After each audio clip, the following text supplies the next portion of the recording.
আজ বলবো এমন একজন নারীর কাহিনী যে কিনা লোভে পড়ে নিজের সম্মান বিলিয়ে দিয়েছিল এবং তার শেষ পরিণতি কী হয়েছিল তা জানতে হলে শেষ পর্যন্ত সাথেই থাকুন।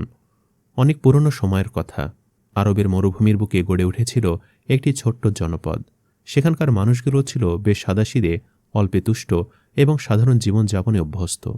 কিন্তু সেই জনপদেরই এক জীর্ণ শীর্ণ ঘরে বাস করত একজন ব্যক্তি। তার নাম ছিল করিম। নামের মতো সে ছিল নরম হৃদয়ের এবং আল্লাহর ওপর অগাধ ভরসা রাখা একজন মানুষ। কিন্তু ভাগ্য তাকে এমন এক পরীক্ষার মধ্যে ফেলে রেখেছিল যা কোনো যুদ্ধক্ষেত্রে তলোয়ারের থেকেও ছিল ধারালো, কোনো বিষধর সাপের থেকেও ছিল বেশি ভয়ঙ্কর। আর সেই পরীক্ষা আর কিছুই না, বরং সেটা ছিল তার নিজের স্ত্রী নার্গিস। নার্গিস রূপের দিক দিয়ে ছিল একেবারে রাজকন্যার মতো, কিন্তু তার মুখের ভাষা ছিল এমন তিক্ততা ও তীক্ষ্ণতা যা শুনলে যে কারো মন ছিন্ন ভিন্ন হয়ে যাবে। করিম প্রতিদিন ভোরবেলা ঘুম থেকে উঠে জঙ্গলের দিকে রওনা দিত। কাঠ কেটে তা বাজারে বিক্রি করত, আর সেই সামান্য টাকা দিয়ে কোনো মতে সংসারের উনুন জ্বলত। কিন্তু সারাদিনের ক্লান্তি আর ঘামে ভেজা শরীর নিয়ে সন্ধ্যায় বাড়ি ফিরলে শান্তির বদলে তার কপালে জুটত স্ত্রীর ঝাঁঝালো ও জ্বালাময়ী কথা। নার্গিসের অন্তরে লোভ আর অকৃতজ্ঞতা এমনভাবে ভরে ছিল যে সে প্রায় ধনী লোকেদের উদাহরণ টেনে নিজের স্বামীকে অনেক অপমান করত। একদিনের কথা, তখন ছিল প্রচণ্ড গরম। সূর্য যেন চারিদিকে আগুন ঝরাচ্ছিল। করিম সারাদিন খেটেও বাজার মন্দার কারণে খুব অল্প রোজগার করতে পারল। একজন বাড়ি ফিরে তার হাতে ছিল শুধু কয়েকটা খেজুর আর শুকনো রুটির এক টুকরো। দরজায় পা রাখতে সে দেখল তার স্ত্রী নার্গিস উঠোনে বসে তার এক প্রতিবেশীর স্ত্রীর নতুন কাপড় আর গয়না দেখছে। এসব দেখে তার চোখ মুখে ছিল অনেক হিংসা আর রাগ। এরপর করিমকে খালি হাতে বাড়িতে প্রবেশ করতে দেখে সে চেঁচিয়ে উঠল আর বলল, ওহে হতভাগা, আজও এই শুকনো রুটি এনেছ? দুনিয়া কোথা থেকে কোথায় পৌঁছে গেছে, আর আমার ভাগ্যে শুধু এই দারিদ্রতা আর লাঞ্ছনায় জুটেছে। করিম শান্ত স্বরে বলল, দেখো, আল্লাহ শুকরিয়া আদায় করো। তিনি আমাদের না খাইয়ে রাখেননি। এটা হালাল রিজিক, এতে বরকত আছে। তুমি তো জানোই আমি চুরি বা প্রতারণা করতে পারি না। এই কথা শুনে নার্গিসের মুখ রাগে লাল হয়ে উঠল। সে রুটির টুকরোটা মাটিতে ছুঁড়ে ফেলে বলল, তোমার এই ইমানদারি তুমি নিজের কাছে রাখো। আমার বরকত চাই না, আমার আরাম চাই, যেটা আমার আশেপাশে থাকা প্রতিবেশীরা পাচ্ছে। মনে রেখো, যদি শিগগিরই ভালো কাপড় আর গয়নার ব্যবস্থা না করো, তাহলে আমি এমন কিছু করব যার পর তুমি কারো সামনে মুখ দেখানোর যোগ্য থাকবে না। এই কথাগুলো করিমের হৃদয়ে ছুরির মতো বিঁধে গেল। এটা শুধু অভিযোগ নয়, এ ছিল এক ভয়ঙ্কর হুমকি। নার্গিস বলে গিয়েছিল, একজন নেক স্ত্রী স্বামীর পোশাক হয়, তার লজ্জার কারণ নয়। করিম চুপচাপ মাটিতে পড়ে থাকা রুটিটি তুলে পরিষ্কার করল এবং তা পানি দিয়ে গিলে খেল। আর নার্গিস তখনও তাকে গালমন্দ করেই চলেছে। নার্গিস তার স্বামীকে বলছে, তোমার নামাজ আর সবর আমাকে সোনার চুরি এনে দেবে না। আমি তোমাকে বিয়ে করে জীবনটা নষ্ট করেছি। আমার বাবা তো আমাকে এক ব্যবসায়ীর হাতে তুলে দিতে চেয়েছিলেন, আমি বোকামি করেছি। করিম জানত এই মুহূর্তে শয়তান তার স্ত্রীর ওপর ভর করেছে, তাই সে কিছু বলল না, শুধু মনে মনে দোয়া করল, হে মালিক, আমাকে এই পরীক্ষায় ধৈর্য দাও আর আমার স্ত্রীকে হিদায়েত দাও। এরপর রাত গভীর হল। করিমের ঘরের পরিবেশটা যেন কবরস্থানের মতো ভারী আর নিস্তব্ধ ছিল। করিম ক্লান্ত শরীর নিয়ে শুয়ে পড়ল, কিন্তু নার্গিসের চোখে ঘুম ছিল না। তার মাথায় চলছিল ষড়যন্ত্র। সে ঠিক করল, যেভাবেই হোক সে নিজের চাহিদা পূরণ করবে। স্বামীর ইজ্জত বিসর্জন দিয়েও সে নিজের সব আশা পূরণ করবে। এখন করিমের এই সময়টা ছিল সেই ভয়ঙ্কর সময় যখন শত্রু সীমান্তে নয়, বরং নিজের ঘরের ভেতরে অবস্থান করছে। বাহিরের শত্রুর সঙ্গে লড়াই সহজ, কিন্তু ঘরের ভেদি যখন সর্বনাশে নেমে পড়ে, তখন বুদ্ধি আর সাহস দুটোই হার মানে। রাত কেটে গেল, ভোরের আলো উঠল, কিন্তু করিমের বাড়ির উঠোনে যেন আলো নয়, আরো ঘন হতাশা নেমে এলো। করিম নামাজ পড়ে চোখ ভেজা হাতে দোয়া করল, কিন্তু উঠে দেখে নার্গিস না নাস্তার ব্যবস্থা করেছে, না তার দিকে তাকিয়েছে। মুখ ফিরে বসে আছে, যেন সে অনেক পর। করিম পেটে পাথর বেঁধে এক চুমুক পানি খেল। এরপর কাঁধে পুরনো কুড়ুল তুলে দরজার দিকে গেল। যাওয়ার সময় শান্ত স্বরে বলল, নার্গিস, চেষ্টা করব আজ ভালো কিছু নিয়ে ফিরতে। তুমি নিজের খেয়াল রেখো। জবাবে সে ব্যঙ্গ করে বলল, আমার খেয়াল অন্য কেউই রাখবে। তোমার ওপর ভরসা করাই বোকামি। ভালো কিছু না আনলে আর ফিরো না। স্ত্রীর মুখে এমন কটু বাক্য শুনে তার মনটা ভেঙে গেল। আর এই ভাঙ্গান মন নিয়েই করিম জঙ্গলে গেল। সেখানে গিয়ে সে অনেক পরিশ্রম করল, অতিরিক্ত খাটুনি করল। এতে হাতে ফোসকা ফেটে রক্ত ঝরল, তবু সে থামল না। সন্ধ্যায় কাঠ বিক্রি করে সে নিজের জন্য খাবার না কিনে নার্গিসের জন্য সস্তা দেখে একটা ঝকঝকে ওড়না কিনল। কিন্তু বাড়ি ফিরে সে দেখল তার ঘরে সিন্দুক ভাঙা এবং সবকিছু এলোমেলো। এরপর করিম লক্ষ্য করল তার স্ত্রীর গলায় একটা চকচকে সোনার হার। এরপর করিমের চোখ পড়ল ভাঙ্গা মাটির গুল্লুকের দিকে, যেখানে সে অনেক বছর ধরে টাকা জমিয়েছিল নিজের বৃদ্ধ বয়সের জন্য আর মায়ের স্মৃতির জন্য। করিম তখন এসব দেখে কাপা কণ্ঠে সে বলল, তুমি আমার সিন্দুক ভেঙে টাকা নিয়েছ, ওটা তো আমার মায়ের শেষ স্মৃতি ছিল। নার্গিস নির্দয়ভাবে বলল, হ্যাঁ নিয়েছি। গ্রামে আজ ব্যবসায় এসেছিল, এই সোনার হারটা ভালো লেগেছিল তাই কিনে নিয়েছি। প্রতিবেশীদের সামনে আমি কিছুই পরে যেতে পারিনি, এখন অন্তত মুখ দেখাতে পারব। নার্গিসের কাছ থেকে পাওয়া এই আঘাত কোনো টাকার আঘাত ছিল না, বরং সেটা ছিল তার কাছ থেকে পাওয়া বিশ্বাসের আঘাত। কারণ করিম কল্পনাই করতে পারেনি তার স্ত্রী এতটাই নিচে নেমে যাবে। করিম তখন কাঁদতে কাঁদতে বলল, তুমি শুধু আমার টাকা নয়, আমার ইজ্জত আর শান্তি বিক্রি করেছ।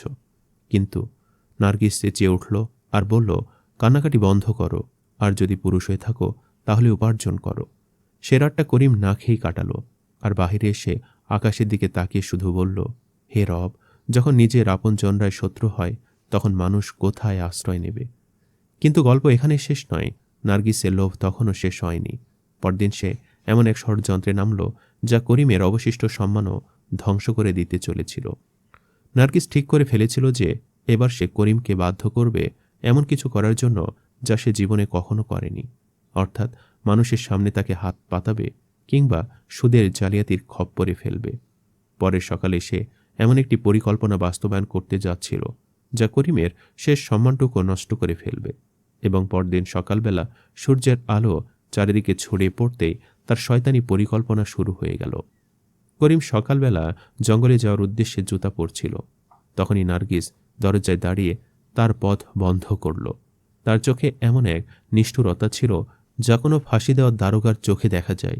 সে করিমের হাত থেকে তার কাটার কুড়োলটা ছিনিয়ে নিয়ে দূরে ফেলল এবং কঠোর কণ্ঠে বলল, আজ তুমি জঙ্গলে যাবে না আর সেই বাজে কাঠও সংগ্রহ করবে না যেটা দিয়ে তুমি দুবেলার জন্য দুটো রুটি কিনে আনো। আজ তুমি সরাসরি এ শহরের বড় ব্যবসায়ী জামিলের বাড়িতে যাবে এবং তার কাছ থেকে ঋণ চাইবে। এটি শুনে করিমের মনটা ভীষণ খারাপ হয়ে গেল, কারণ ব্যবসায়ী জামিল এ পুরো অঞ্চলে তার খারাপ স্বভাব এবং সুদের জন্য বিখ্যাত ছিল এবং সে গরিবদের দুর্দশা দেখে আনন্দ পেত। করিম কেঁদে কেঁদে বলল, নার্গিস, আল্লাহর জন্য আমাকে সেখানে পাঠিও না। সে আমার দারিদ্রতা নিয়ে মজা করবে। আমি আজ পর্যন্ত কখনো কারো কাছে হাত পাতিনি। আমি কঠোর শ্রম করে তোমার ইচ্ছা পূরণ করার চেষ্টা করব। আমার মর্যাদা ক্ষুণ্ণ হয় এমন কাজ করতে আমাকে বাধ্য করো না। কিন্তু নার্গিসের ওপর যেন কোনো শয়তান ভর করে আছে। সে করিমের উপর চিৎকার করে বলল, তোমার এই মর্যাদা আমার কোনো কাজে লাগবে না। সামনে এক প্রতিবেশীর বিয়ে আছে, সেখানে সব মহিলারা নতুন পোশাক পরে আসবে।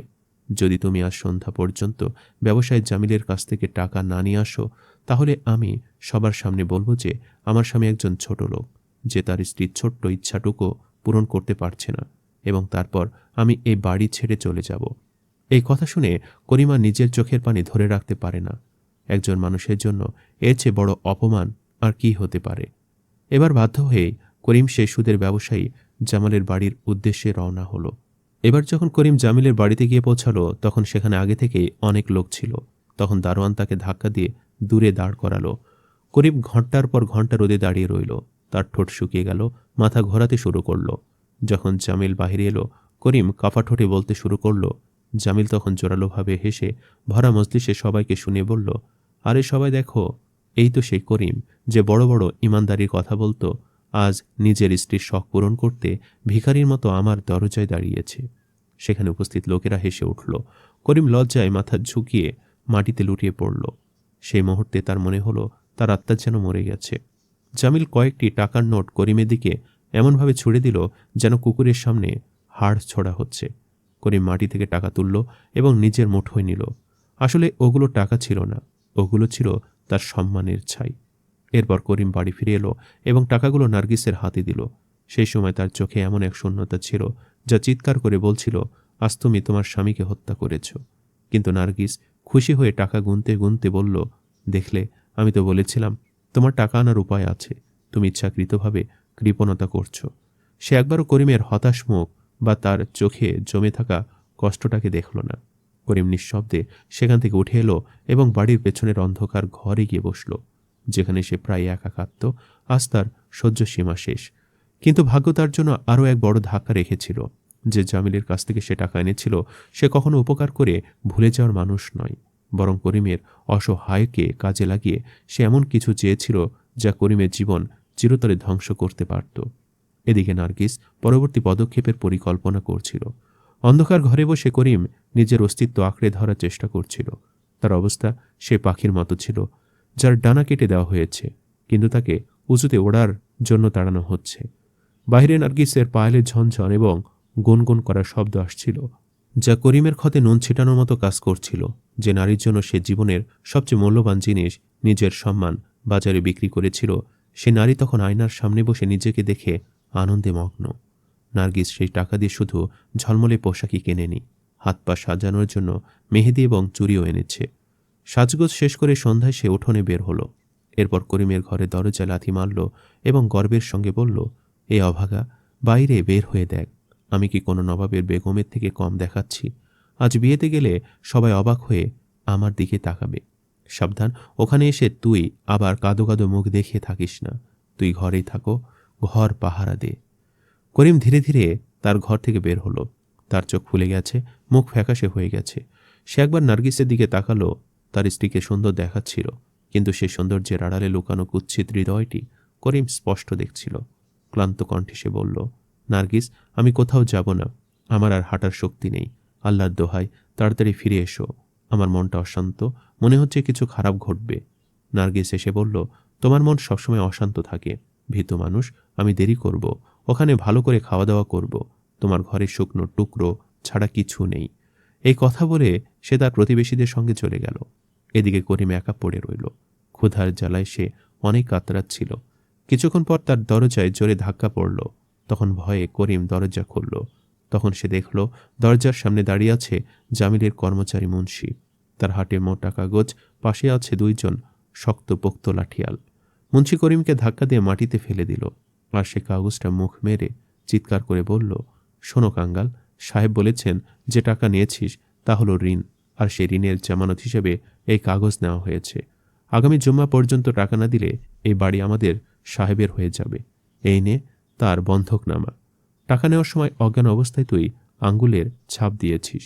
সব জানতে পেরে করিম মাটিতে লুটিয়ে পড়ল। কাঁদতে কাঁদতে মুন্সির পা ধরল, বলল, না, এটা হতে পারে না। এই বাড়ি আমার বাপদাদার স্মৃতি। এটাই আমার মাথার একমাত্র ছাদ। এটা চলে গেলে আমি স্ত্রীকে নিয়ে কোথায় যাব? মুন্সি লাথি দিয়ে সরিয়ে হেসে বলল, এখন কাঁদলে কিছু হবে না। টাকা দাও, না হলে রাস্তায় ভিক্ষার জন্য প্রস্তুত হও। তোর বউয়ের শখ দেখে তো এই বাড়ি বিক্রি হওয়াই ছিল। এরপর ওরা চলে গেল। করিম মাটিতে পড়ে রইল। তার চোখে যেন অন্ধকার নেমে এলো। যার প্রতিটি ইট সে রক্ত মেহনত দিয়ে বাঁচিয়েছিল, আজ নার্গিসের এক মুহূর্তের জেদ আর মিথ্যা গৌরবের জন্য সেই ঘর হারাতে হবে। সে দেয়ালে মাথা ঠুকে কাঁদতে লাগল। চিৎকার করে বলল, হে রব, এ কেমন পরীক্ষা! আমি আমার সম্মান হারিয়েছি, এবার কি আমার আশ্রয়টুকুও চলে যাবে? আমি আরও কত আত্মত্যাগ করব আমার স্ত্রীর জন্য? এরপর রাত গভীর হলো। তখনই গলিতে শোরগোল পড়ল। নার্গিস ফিরল। তার হাতে ছিল মিষ্টি ও মাংসের থলি। গুনগুন করতে করতে সে ভেতরে ঢুকল এবং দেখল করিম মাটিতে পড়ে থাকা হাতে একটা কাগজ ধরে বসে আছে। তখন নার্গিস বলল, আবার কি নাটক শুরু করলে? মরলে নাকি? ওঠো, দেখো আমি কি এনেছি। করিম জ্বলন্ত চোখ তুলে কাগজ দেখিয়ে কাপা কণ্ঠে বলল, অভিনন্দন নার্গিস, তোমার নতুন পোশাক আর কয়েক ঘন্টার আনন্দের বিনিময়ে আমি আমাদের বাড়ি বিক্রি করেছি। টাকা না দিলে আমরা রাস্তায় নেমে পড়ব। করিম ভেবেছিল হয়তো এখন নার্গিস ভেঙে পড়বে, কিন্তু সে চিৎকার করে বলল, এতে আমার দোষ কি? তুমি তো একজন পুরুষ, তাই উপার্জন করো আর নিজের ঘর বাঁচাও। বাড়ি গেলে কি হবে?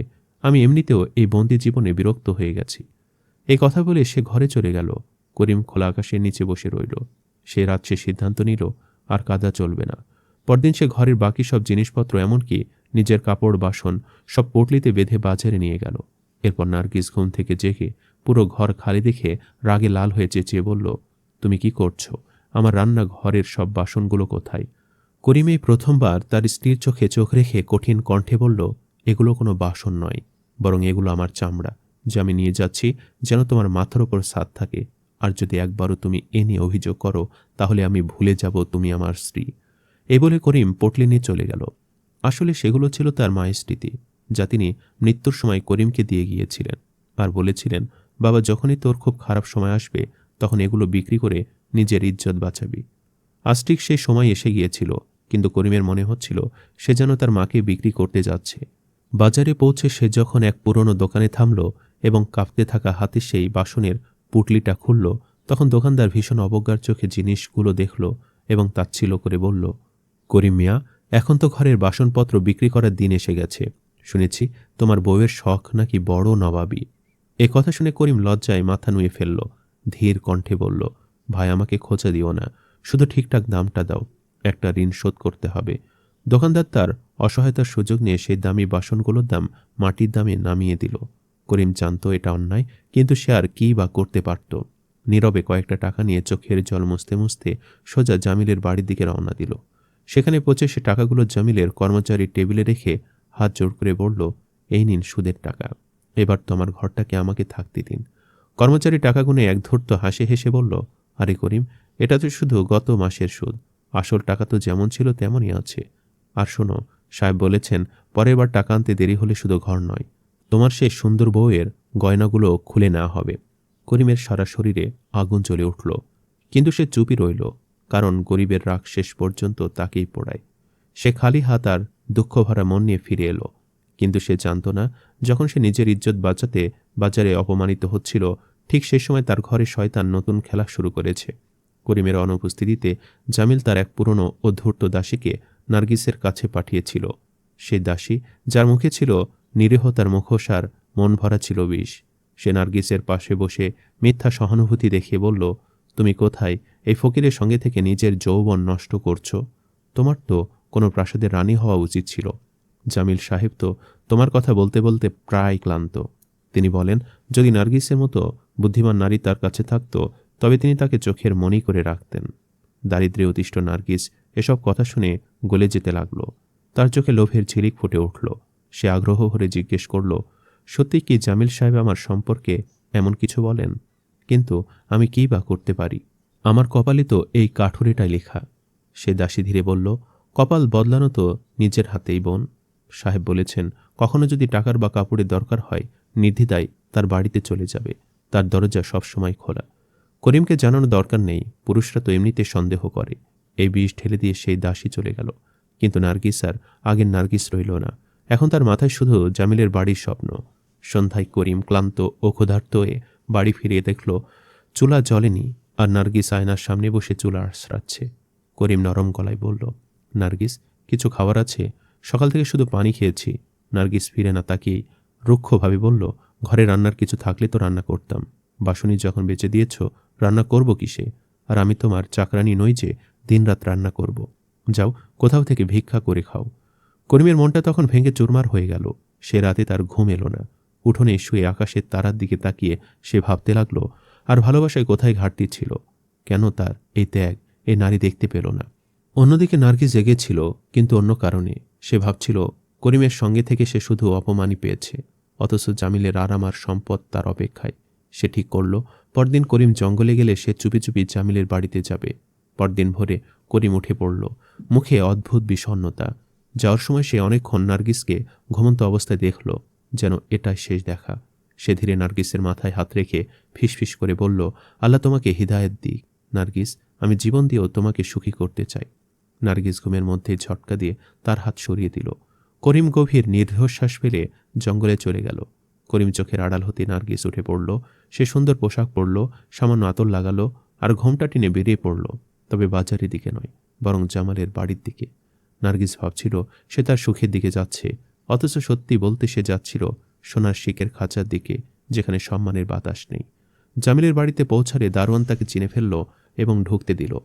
ভেতরে জৌলুস দেখে নার্গিসের চোখ ধাঁধিয়ে গেল। ঠিক তখনই জামিল সামনে এলো আর বলল, এসো নার্গিস, আমি জানতাম তোমার বুদ্ধি এতদিন তোমাকে এখানে আনবেই। ওই কাঠুরে কি এই সৌন্দর্যের যোগ্য ছিল? লজ্জায় মাথা নিচু করে নার্গিস বলল, আমি খুব অসহায় হয়ে এসেছি। জামিল বলল, চিন্তা করো না, শুধু আমার একটা শর্ত মানতে হবে। কি শর্ত? করিমকে চিরদিনের মতো ছেড়ে দিতে হবে। নার্গিস একটু কেঁপে উঠল, কিন্তু গয়না আর পোশাকের লোভ তার বিবেক শেষ করে দিল। সে মাথা নাড়ল। ঠিক তখনই জঙ্গলে করিমের পায়ে কোড়াল পড়ে গেল। রক্তে ভিজে সে বাড়ির দিকে ছুটল। বাড়ি এসে দেখল দরজা খোলা, ঘর ফাঁকা। প্রতিবেশিনী বলল, তোমার বউ তো জামিলের বাড়িতে চলে গেছে। এই কথা শুনে করিমের উপর যেন পৃথিবীটা ভেঙে পড়ল। শেষ পর্যন্ত জামিলের বাড়িতে পৌঁছে সে নার্গিসকে জামিলের পাশে দাঁড়ানো দেখল। নার্গিস বলল, করিম চলে যাও, আমি সিদ্ধান্ত নিয়েছি তোমার সাথে আমি আর থাকব না, আমি এখানেই থাকব। এরপর দারোয়ানরা করিমকে মারতে মারতে রাস্তায় ফেলে দিল। বৃষ্টি নামল। করিম কাদায় আর রক্তে ভেজা অবস্থায় পড়ে রইল। তখন তার কানে মায়ের কথা বাজছিল, বাবা, যেদিন ঘর থেকে ইজ্জত বেরিয়ে যায় সেদিন পুরুষ জীবন্ত লাশ হয়ে যায়। করিম এখন সত্যি জীবন্ত লাশের মতো হয়ে গেছে। পুরো দেহে রক্ত আর কাদা লেগেছিল। আর ভাঙ্গা মন নিয়ে সে এখন জঙ্গলের দিকে একটা পরিত্যক্ত মসজিদে গিয়ে পৌঁছালো। বৃষ্টি থেমে গেছে, কিন্তু তার মনের ভেতরে ঝড় এখনও থেমে নেই। সে ধীরে ধীরে চোখ বন্ধ করে আল্লাহর দিকে মুখ করে বলল, আমার আর হারানোর কিছু নেই, তুমি এখন আমার শেষ ভরসা, তাই আমায় রক্ষা করো। সে সেখানে বসে রইল। দুনিয়া ও নার্গিসের ভালোবাসার আশা দুটোকে সে এখন ছেড়ে দিয়েছে। তার মনে আর আশা নেই, তার চোখে এখন গভীর নীরবতা ভর করে আছে। তার শরীরে যে ক্ষত হয়েছে তা তার জন্য আর ব্যথা নয়, বরং সে শরীরের ব্যথা ভুলে গিয়েছে, কিন্তু মনের ব্যথা ভুলতে পারেনি। করিম ঠিক করে নিয়েছিল যে আর সে বাড়িতে ফিরে যাবে না, যা যখন বাড়ি নয় বরং সমাধিস্থল হয়েছে। সে মানুষের ব্যবহারকে ভয় পেত, কিন্তু বন্য প্রাণীদেরকে ভয় পেত না। তাই সে বনের দিকে এগিয়ে যেতে থাকে, কারণ প্রাণীরা শুধু দেহে ক্ষত করতে পারে, কিন্তু মানুষ তো মনটাকে ক্ষত বিক্ষত করে দেয়। এটাই করিমের ভয়। এদিকে জামিলের বাড়ির উৎসব এখন কারাগারে পরিণত হয়েছে। রেশমি পোশাক আর মূল্যবান গহনা নার্গিসকে একসময় রানী মনে করাত। এখন প্রতিদিনের মারধর, লাঞ্ছনা আর অবমাননা তাকে ক্ষুধার্ত ও একা করে রেখেছে। এক রাতে যখন জামিল তাকে বন্ধুদের সামনে নাচতে বলল, তখন তার ভেতরে রাগ ভেসে উঠেছিল। সে এই কাজ করতে অস্বীকার করল, আর জামিল তখন তাকে রাস্তায় ফেলে দিল। এখন আর নার্গিসের সঙ্গ জামিলের ভালো লাগছে না, তাই সে তাকে তাড়িয়ে দিল। পরদিন নার্গিস বুঝতে পারল যে সে করিমের কাছে ফিরে যাবে। সে জঙ্গলের অন্ধকার পথে কাটাছড়া ও ঝোপঝাড়ে আহত হয়ে সেই পরিত্যক্ত মসজিদ খুঁজে পেল। চাঁদের আলোয় সে দেয়ালের সঙ্গে চেপে বসা করিমকে দেখল। করিম এখন আর মানুষ নয়, বরং একজন পথের ফকিরের মতো শান্ত, ক্লান্ত এবং নিজের যন্ত্রণা থেকে মুক্ত। নার্গিস করিমকে দেখে কান্নায় ভেঙে পড়ল। সে তার মাথা করিমের পায়ে রাখল এবং কেঁদে বলল, করিম, আমি চলে এসেছি, আমাকে ক্ষমা করো, আমি আর কখনো তোমাকে কষ্ট দেব না। করিম তার শেষ শক্তি দিয়ে তার হাত স্পর্শ করল। তার চোখে কোনো অভিযোগ বা রাগ নেই, শুধু ক্লান্তি আর শান্তি। সে ধীরে ধীরে বলল, নার্গিস, তুমি আসতে অনেক দেরি করেছ, এখন যা বাকি আছে শুধু যেতে প্রস্তুত। আর তার হাত নার্গিসের মাথায় পড়ল। করিমের আত্মা তখনই আল্লাহর কাছে চলে গেল, যেখানে কেউ ক্ষুধার্ত, দুঃখী বা অপমানিত নয়। জঙ্গলে এক মুহূর্তের জন্য গভীর নীরবতা নেমে এলো। নার্গিস এখন একা, পাগলের মতো বসে আছে। সে সারা রাত করিমের শীতল দেহের পাশে কেঁদে গেল, কখনো হেসে, কখনো চুল টেনে, কখনো চিৎকার করে। সে বুঝতে পারল যে ভালোবাসা, বিশ্বস্ততা এবং মানবতা কোনো ধন, গহনা বা মহলে থাকে না, বরং মানুষের মনে থাকে। তার সামনে করিমের মৃত্যুটা একেবারে সত্য ছিল, আর তার জন্য কোনো পথ অবশিষ্ট ছিল না। এই কাহিনীর সবচেয়ে বড় শিক্ষা হলো, লোভ মানুষের সবকিছু কেড়ে নেয়। নার্গিসের কাছে সবকিছু ছিল, বিশ্বাসী ও পরিশ্রমী স্বামী এবং সুখী জীবন, কিন্তু সে অন্যদের চকচকে জীবন দেখে নিজের সুখ ও করিমের ভালোবাসা বিক্রি করে দিয়েছিল। করিমের মৃত্যু কেবল ব্যথা বা অসুস্থতার কারণে হয়নি। তার মৃত্যু সেই মুহূর্তে ঘটে যখন তার জীবনের সঙ্গী তার সম্মানের লেনদেন করল। একজন স্ত্রী হলো একটা বাড়ির ভিত্তি, আর স্বামী হলো তার রক্ষা কবচ। যখন স্ত্রী তার স্বামীর দারিদ্র্যকে দুর্বলতা মনে করে এবং লোভের পথে চলে, তখন পুরুষ ভেতর থেকে মারা যায়।